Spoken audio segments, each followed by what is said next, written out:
Et bonjour, Je m'appelle Yuki.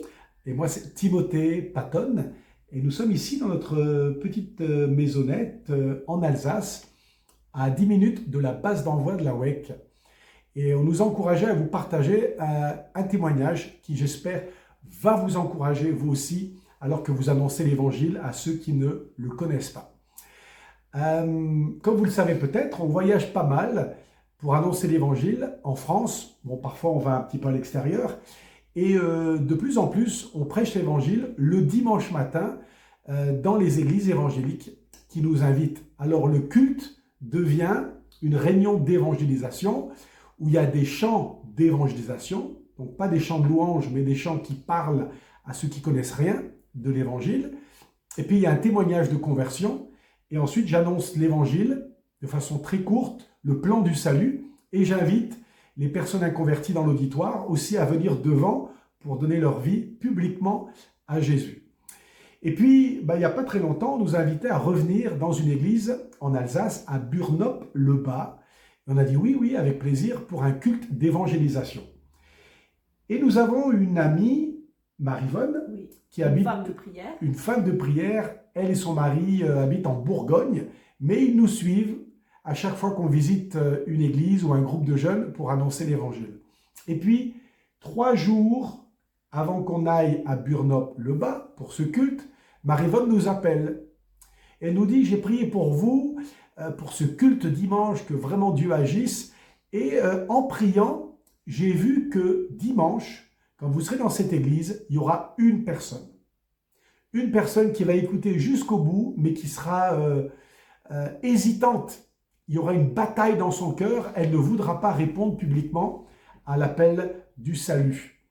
Et elle a même dit, je crois, ça sera Yuki qui va devoir peut-être aller la chercher dans l'auditoire pour l'inviter devant. Oui, quand j'ai entendu ça va être Yuki qui va aller chercher, j'ai dit au Seigneur, Seigneur, fais en sorte que cette personne vienne de son plein gré devant et se démarque publiquement et que j'ai pas besoin d'aller la chercher. Que Dieu le fasse lui-même. Voilà.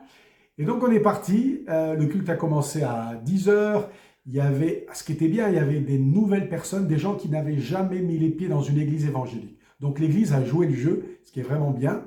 Et puis on a eu donc notre culte d'évangélisation. Et à la fin, il était presque midi, quand j'ai terminé de prêcher sur Bartimée, j'ai fait un appel et j'ai dit, voilà, ceux qui veulent maintenant se lever, levez-vous et n'ayez pas honte, affichez la couleur devant tout le monde que vous appartenez à Jésus. Et il n'y a personne qui s'avance. Personne ne vient et je commence un petit peu à m'inquiéter. Je dis, mince alors, pourquoi il n'y a personne? Et puis c'est la fin, je commence à ranger ma Bible, mes notes de sermon, et je me dis, bon, je vais aller me rasseoir, tant pis. Et puis... Et en fait, moi, j'avais pas oublié ce que Marivonne avait partagé avec nous jeudi soir. Et dans ma tête, je priais que Dieu donne cette courage à cette personne pour qu'elle se lève et avance devant pour donner sa vie. Et je priais sans cesse. Et aussi, pendant ce temps-là, il y avait la pianiste qui jouait un chant. Et elle allait finir aussi le chant, mais elle a senti qu'il fallait refaire une autre strophe. Donc, durant ce dernière strophe, Et bien tout d'un coup, alors que c'était vraiment la dernière minute, bon moi j'y croyais plus trop, tout d'un coup, du fond de la salle, il y a une jeune fille, 17 ans peut-être, oui, qui s'appelle Élise. Et Élise, elle vient comme ça sur le devant très vite avec les larmes aux yeux, et je lui dis, comment est-ce que je peux prier pour toi?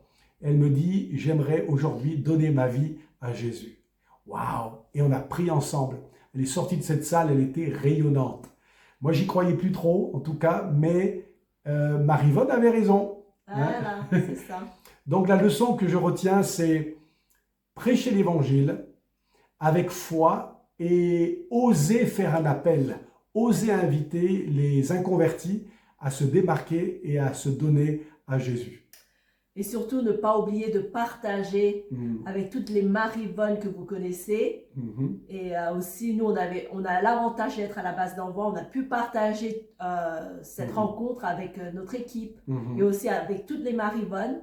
Et ils ont prié pour nous. Toutes ces on a vu frères et les sœurs ont prié pour nous et on a vu le résultat de vos prières. Donc, s'il y a un titre à donner à cette petite vidéo, c'est « Chercher une Marivonne ». Parce qu'il y a des personnes âgées qui ont beaucoup de temps et qui vont prier pour vous alors que vous allez dans votre mission pour Jésus. Merci. Au revoir.